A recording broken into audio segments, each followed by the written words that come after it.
Days of Misfits.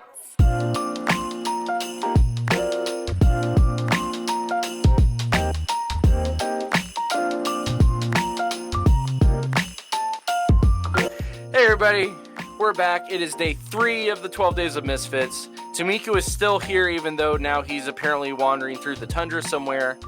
And we are moving forward through this year's edition of the 12 Days of Misfits, doing things a little bit different. We're focusing in on prophecy, and we're seeing how good Temeko can recognize clip art. So, we are on day 3. Temeko is at 2.5 points. He did very well day 1 and then struggled a little bit yesterday. So we'll see how he does today for day 3. So Temeko, here is your image. It's a little bit longer this time. Okay. Wow, you said this was gonna be easier? This looks like easier. a neighborhood. What neighborhood specifically is your clue there? It's a very specific and actually a very famous skyline. It's a famous skyline? Related to the Christmas story. It gotta be Bethlehem. Okay.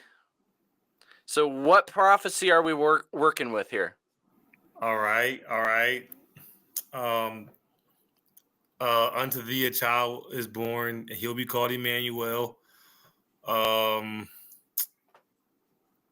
it's crazy how I spit a little bit of the verse out, but I can't ever think of where exactly is that.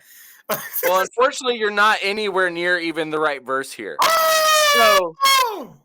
So here's the verse specifically, and then we'll see if you can figure out who it is. It says, Bethlehem Ephratah, you are small among the clans of Judah, but one will come from you to be ruler over Israel for me. His origin is from antiquity, from ancient times.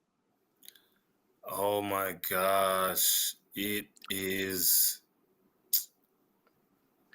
This is another one that's very famous, and it's used all the time in Christmas programs and Christmas movies, but very few people actually know where it's from. Man, it's a minor prophet. Yes. And although I don't like that term, but yes. I don't like it either, but I know what people are talking about when they say it. Does that make sense? Right. Oh yeah. Because they're not minor, but whatever. Oh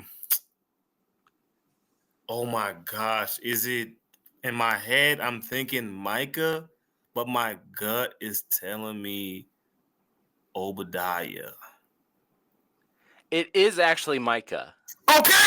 Okay. Specifically, we're dealing with Micah chapter 5. Bethlehem Ephratah, you are small among the clans of Judah, but one will come from you to be ruler over Israel for me. His origin from antiquity, from ancient times. Man.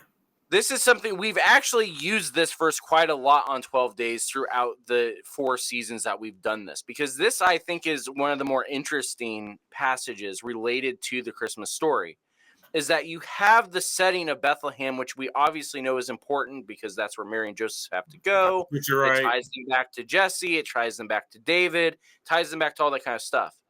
But the phrase in it that I love more than anything else, his origin is from antiquity, from ancient times.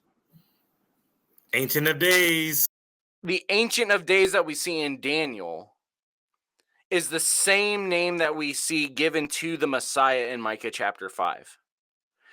So this whole passage is dealing with this idea of a defeated ruler contrasted with this conquering king.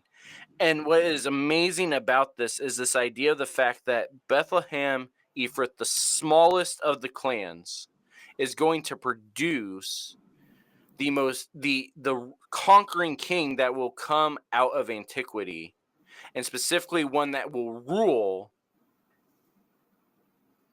over everything that he created himself. Man. That is what today we want to take time to focus on, is what it actually means to have a Messiah whose origin is older than antiquity itself. Mm-hmm. So, Temeko, we're going to give you a full point because you got there eventually.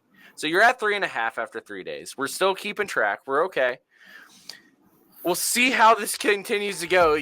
We're about a quarter of the way through, and you feeling confident? Or are we like, wow, Brandon wasn't kidding. I should have been more prepared for this. I definitely. This is just throwing me off. The pictures are throwing me off. I'm just gonna be honest. The pictures got me thinking something totally different. We'll see how he does tomorrow for day 4.